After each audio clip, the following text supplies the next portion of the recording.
నమస్తే ఆస్ట్రో మార్గం ఛానల్కి స్వాగతం. నా పేరు Vijayalakshmi, Vedic and KP astrologer. ఈ వీడియోలో 2026 సంవత్సరం మార్చి మాసం 1వ తేదీ నుండి 8వ తేదీ వరకు గోచార వార ఫలితాలు, ఈ వీడియోలో 12 రాశుల వారికి కూడా ముఖ్యమైన పాయింట్లు మాత్రం చర్చించుకోవటం జరుగుతుంది ఇందులో అనేది చెప్పడం జరుగుతుంది. వీడియో లెంగ్తీగా అవుతుంది కాబట్టి ఈ చంద్ర ఆధారిత ఫలితాలు ఇతర గ్రహాల యుతి దృష్టి సమన్వయానుగుణంగా ఏ పాయింట్లు ఎక్కువగా యాక్యురేట్గా ఉన్నాయో అవి మాత్రమే చెప్పడం జరుగుతుంది. హైలైట్ పాయింట్స్, ప్రమాద సూచనలు, జాగ్రత్తలు, తీసుకోవాల్సిన జాగ్రత్తలు, ఆరోగ్య విషయాలు, అన్ని విషయాల గురించి తెలుసుకుందాము. చివరిలో పరిహారాలు కూడా చెప్పుకుందాము. ముందుగా ఛానల్ని సబ్స్క్రైబ్ చేయగలరు, షేర్ చేయగలరు, లైక్ చేయగలరు. అయితే ఈ వీడియోలో మొదలుపెట్టే ముందు అసలు ఈ వారంలో చంద్రుడు కర్కాటక రాశి, సింహరాశి, కన్యారాశి మరియు తులారాశిలో స్వాతి నక్షత్రం 3వ పాదం వరకు కూడా సంచరించటం జరుగుతుంది. ఈ 4 రాశుల మీదుగా ఈ వారంలో చంద్ర సంచారం. ఈ 4 రాశుల్లోని నక్షత్రాల ప్రభావాలకి ఇతర గ్రహాల దృష్టి సమ్మేళనంతో ఈ చంద్ర ఆధారిత ఫలితాలు చెప్పడం జరుగుతుంది. అయితే ఈ గ్రహాల స్థితిగతుల ఆధారంగా వార ఫలాలు. అయితే వారపు గ్రహ స్థితిగతులు, చంద్రుడు కర్కాటకం నుండి తులా వరకు ప్రయాణిస్తాడు అని చెప్పుకున్నాము. ప్రస్తుతం కుంభరాశిలో సూర్యుడు బుధుడు సంచరిస్తుండగా శుక్రుడు మార్చి 2న మీనరాశిలోకి ప్రవేశిస్తాడు. శని మీనరాశిలో, గురువు మిథున రాశిలో స్థిరంగా ఉన్నారు. అలాగే రాహువు కుంభరాశిలో, కేతువు సింహరాశిలో స్థిరంగా ఉన్నారు అనేది చెప్పడం జరుగుతుంది. ఇంకా కుంభరాశిలోనే బుధుడు, రవి కూడా సంచారం చేయడం జరుగుతుంది. ఇది ఈ గ్రహాల స్థితిగతులు ఈ వారంలో. ఈ గ్రహాల కూటమి వల్ల ముఖ్యంగా మేషం, కన్య మరియు మీనరాశుల వారికి విశేషమైన మార్పులు సంభవిస్తాయి అనేది గోచరిస్తోంది అనేది చెప్పడం జరుగుతుంది. ఇక 12 రాశుల వారికి క్లుప్తంగా వివరిస్తాను ఒక్కొక్క పాయింట్ అనేది. మేషరాశి ముందుగా ఇది చాలా అనుకూలమైన సమయం వీరికి అనేది చెప్పచ్చు. ఎందుకంటే మేషరాశి వారికి 4, 5, 6, 7 రాశుల మీదుగా చంద్ర సంచారం ఉంటుంది. ఈ చంద్రబలం అనేది మొదటి అర్ధభాగంలో తక్కువగా ఉన్నా కానీ మధ్య నుండి వారాంతం వరకు కూడా చంద్రబలం బాగుంటుంది అనేది చెప్పచ్చు. అయితే కొత్త పనులను పూర్తి చేస్తారు మేషరాశి వారు ఈ వారంలో. ఆర్థికంగా లాభాలు బాగుంటాయి, కానీ ఖర్చులు పెరిగే అవకాశం ఉంది. 12లో శని సంచారం, ప్రయాణాలు అయితే కలిసి వస్తాయి అనేది చెప్పచ్చు. విద్యార్థులు ఎక్కువగా శ్రద్ధ వహించాల్సి ఉంటుంది, వారు కొద్దిపాటిగా కష్టపడాలి.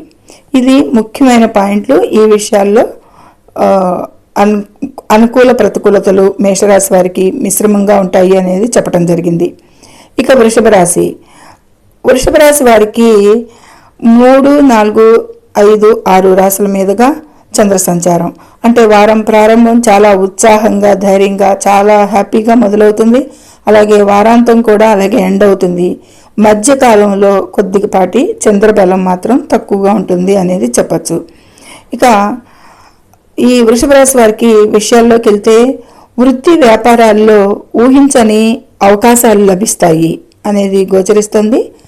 ఆర్థిక ప్రయోజనాలు కూడా బాగానే ఉంటాయి.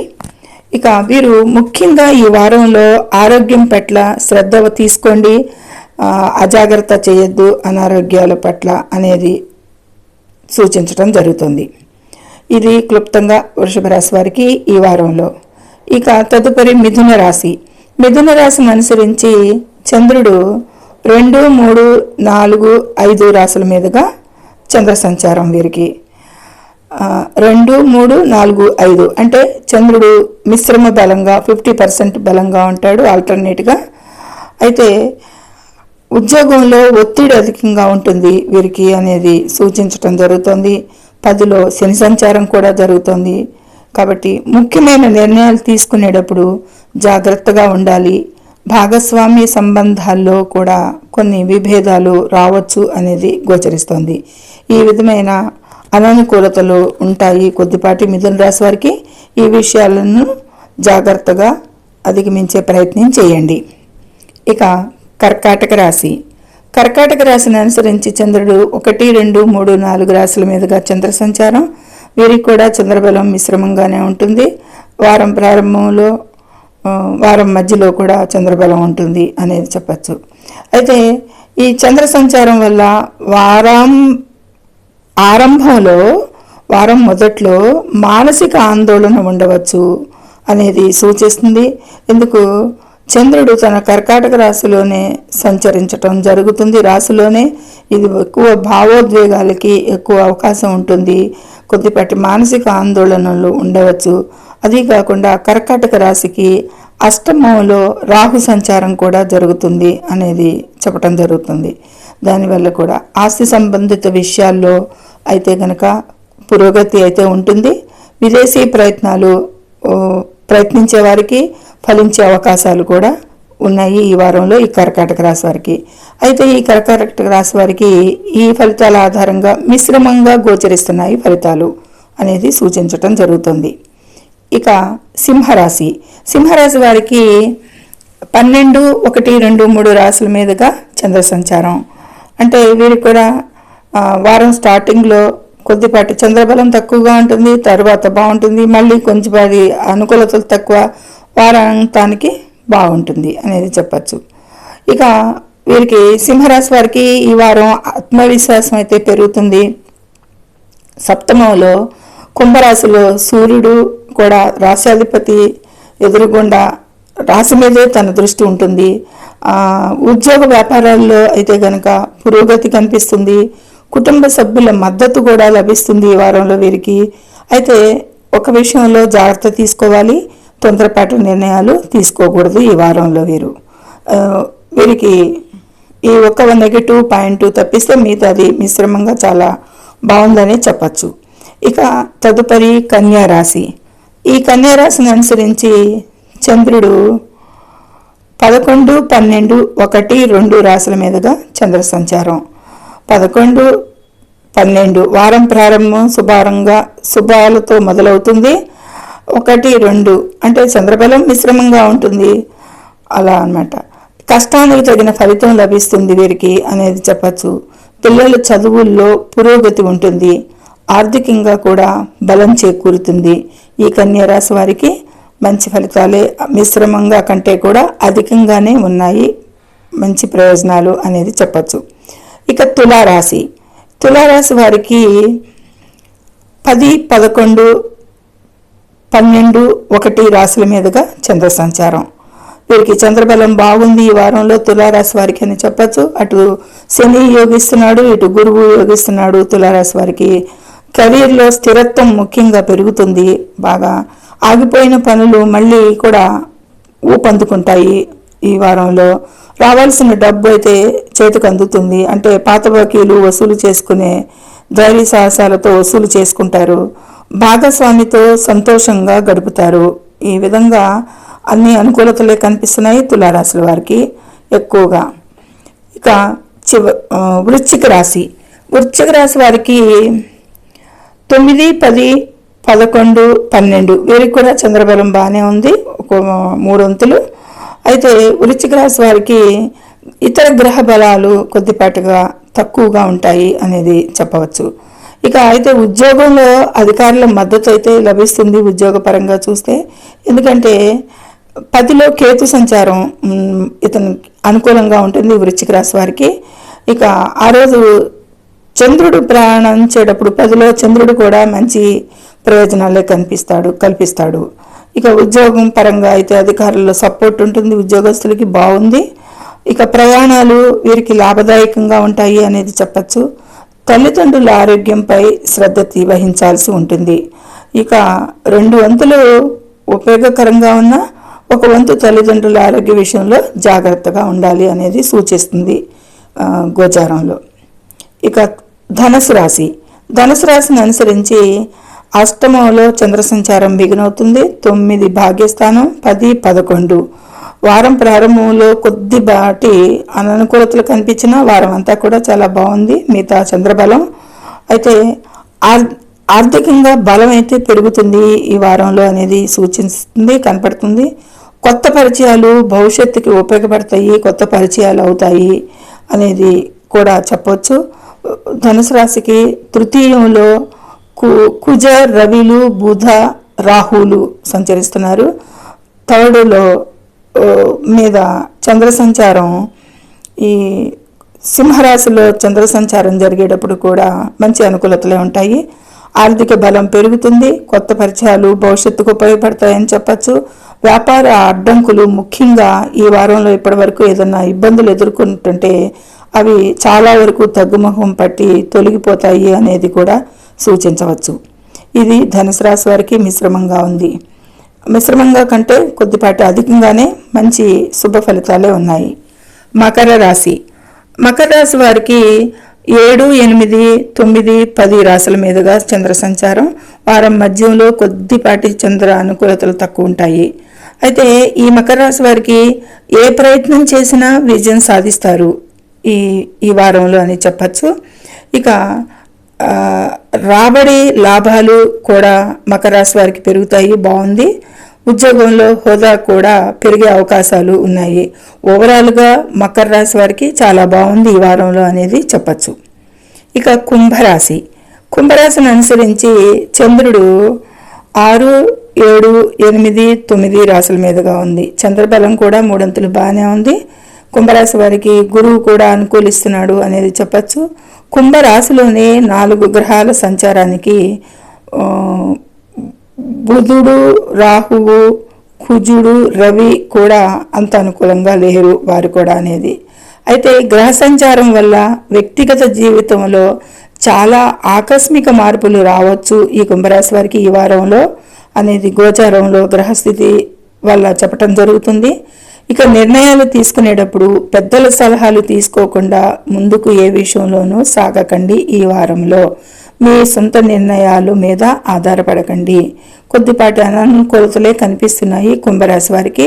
రాశిలోనే చతుర్రాహి జరుగుతోంది. ఇక ఈ విధమైన ఫలితాలు కొంచెం గ్రహస్థితుల వల్ల అనుకూలంగా లేదు కుంభరాశి వారికి, అంతగా కొంచెం అధమంగానే ఉంది అని చెప్పచ్చు. ఇక మీనరాశి వారికి 5లో పంచమంలో స్టార్ట్ అయ్యి చంద్ర సంచారం 6, 7, 8 రాశుల మీదుగా, అంటే వారం చివరిలో కొద్దిగా ఇబ్బంది సూచించిన చంద్ర బలం ఇక 3 అంతులు చంద్రబలం బాగానే ఉందని చెప్పచ్చు. మీనరాశి వారికి వ్యయ స్థానంలో 4 గ్రహాల సంచారం కూడా పెద్ద అనుకూలమేమి లేదు.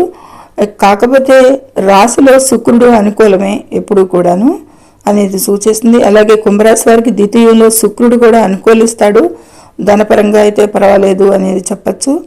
అయితే మీనరాశి వాళ్ళకి కెరీరు మరియు ఆర్థిక విషయాల్లో చాలా డెవలప్మెంట్ కనిపిస్తుంది, డెవలప్మెంట్ చూస్తారు ఈ వారంలో అనేది గోచారపరం గ్రహాల అంచనాలు. అయితే పెళ్లి ప్రయత్నాలు చేసుకునే వారికి, అవివాహితులు ఎవరైనా ఈ మీనరాశి వారు ప్రయత్నాలు కొనసాగుతూ ఉండి ఎడల ఈ వారంలో ఫలిస్తాయి, ఫైనలైజేషన్ వచ్చి కుదురుతాయి అనేది సూచిస్తుంది. ఇక ఈ విధమైన మంచి శుభ పరిణామాలే మీనరాశిలో కూడా కనిపిస్తున్నాయి. ఇది ద్వాదశ రాశుల వారికి చాలా చాలా ఇంపార్టెంట్ పాయింట్లు మాత్రమే చెప్పడం జరిగింది. అన్నీ కవర్ చేయలేదు. అన్నీ కవర్ చేయటం జరగటం కంటే కూడా మనకి ఏ ఏ విషయాలు ముఖ్యం అనేది అది చెప్పడం జరిగింది. ఇక ముఖ్యమైన అంశాలు కూడా ఒకసారి హైలైట్గా చెప్పుకుందాము. ఆరోగ్యం విషయాలకి, ప్రమాదాల విషయాలకి కూడా చూస్తే వారం మధ్యలో కుజుడు మరియు రాహు ప్రభావం వల్ల వాహనాలు నడిపేటప్పుడు చాలా జాగ్రత్త అవసరం. స్థిర రాశుల వారు ముఖ్యంగా వృషభం, సింహం, వృశ్చికం, కుంభం ఈ రాశుల వారు 4 కూడా చాలా అప్రమత్తంగా ఉండాలి అనేది చెప్పటం జరుగుతుంది. ఇది ఆషామాషిగా తీసుకోవద్దు, చాలా జాగ్రత్తలతో తగు చర్యలు తీసుకుని డ్రైవింగ్ అప్పుడు కానీ వాహనాలు నడిపేటప్పుడు చాలా జాగ్రత్తగా ఉండండి. ఇక విద్యాపరంగా, కెరీర్ పరంగా చూసుకుంటే విద్యార్థులు ఏకాగ్రత చాలా పెంచుకోవాల్సి ఉంటుంది. వారి దృష్టి వేరే దాని మీద ఉన్నందున వారు ఏకాగ్రతని మళ్లించుకుని చదవాల్సిన అవసరం ఈ వారంలో విద్యార్థులకి చాలా. అది దృష్టి పెట్టిన ఎడల మాత్రమే ఫలితాలు పొందగలరు. ఉద్యోగులకు పని ఒత్తిడి ఉన్నప్పటికీ కూడా మంచి గుర్తింపు లభిస్తుంది ఉద్యోగస్తులకి అనేది ఈ వారంలో సూచించవచ్చు. ఆస్తి డాక్యుమెంటేషన్ విషయాలకి ఏదైనా అంటే గృహ నిర్మాణం మరియు ఆస్తి కొనుగోలు ప్రయత్నాలకు ఇది మంచి సమయం అనేది చెప్పవచ్చు. ఈ వారంలో ఇది ఎక్కువగా హైలైట్ పాయింట్స్, ఇంపార్టెంట్ పాయింట్లు కూడా చర్చించడం జరిగింది. అయితే ఈ ద్వాదశ రాశుల వారికి కూడా సాధారణ పరిహారాలు, అందరూ ఆచరించదగ్గ పరిహారాలు అంటే ప్రతిరోజు కూడా శ్రీ లక్ష్మీ అష్టోత్తరం లేదా విష్ణు సహస్రనామ పారాయణం చేయడం వల్ల శుభ ఫలితాలు కలుగుతాయి. ఇక శని దోష నివారణకు శనివారం రోజున శివాలయంలో నువ్వుల నూనెతో దీపం వెలిగించడం మంచిది. ఇక కుజ ప్రభావం తగ్గటానికి సుబ్రహ్మణ్య స్వామిని పూజించటం కూడా మంచిది. రాహుకేతు దోష పరిహారాలకి కూడా కొంచెం పరిహారాలు చేసుకున్నా మంచిదే. దుర్గాదేవిని ఆరాధించటం వల్ల కూడా ప్రతికూలత తగ్గుతాయి అనేది చెప్పడం జరుగుతుంది. అలాగే గణపతిని పూజించటం వల్ల కూడా వారి ఫలితాలలో అనుకూలతలు కలుగుతాయి అనేది సూచించటం జరుగుతుంది. ఇది సాధారణంగా అందరూ కూడా చేసుకోదగ్గ ఫలితాలు అనేది సూచించటం జరుగుతుంది. దైవబలం తోడైతే మన ప్రతికూలతలు తగ్గుతాయి అని నమ్ముతాను నేను. అదే ఇక్కడ వివరించటం జరుగుతుంది. ఇది ద్వాదశ రాశుల వారికి వార ఫలితాలు చాలా క్లుప్తంగా యాక్యురేట్గా చెప్పటం జరిగింది. గోచార అంచనాలు మాత్రం ఇవి జన్మ జాతకంలో ఇదే దశ దిశ అక్కడ గ్రహాల స్థితిగతులు ఉంటే ఈ పాయింట్లు మాత్రం ఖచ్చితంగా జరుగుతాయి. వారి జన్మ లగ్నాన్ని బట్టి దశలు వేరుగాను, లగ్నాన్ని బట్టి గ్రహాలు వేరుగాను ఉంటాయి ప్రతి వారికి. కాబట్టి ఈ అంచనాలు వారికి కొద్ది మార్పులైతే వస్తాయి అనేది సూచించవచ్చు. పరిహారాలు పాటించండి, ప్రతికూలతలు తగ్గించుకునే ప్రయత్నం చేయండి, అందరూ సుఖంగా ఉండండి అనేది. సర్వే జనో సుఖినో భవంతు. నచ్చితే లైక్ చేయగలరు, షేర్ చేయగలరు, కామెంట్ చేయగలరు. ముఖ్యంగా సబ్స్క్రైబ్ చేసి లైక్ చేయగలరు. ధన్యవాదములు.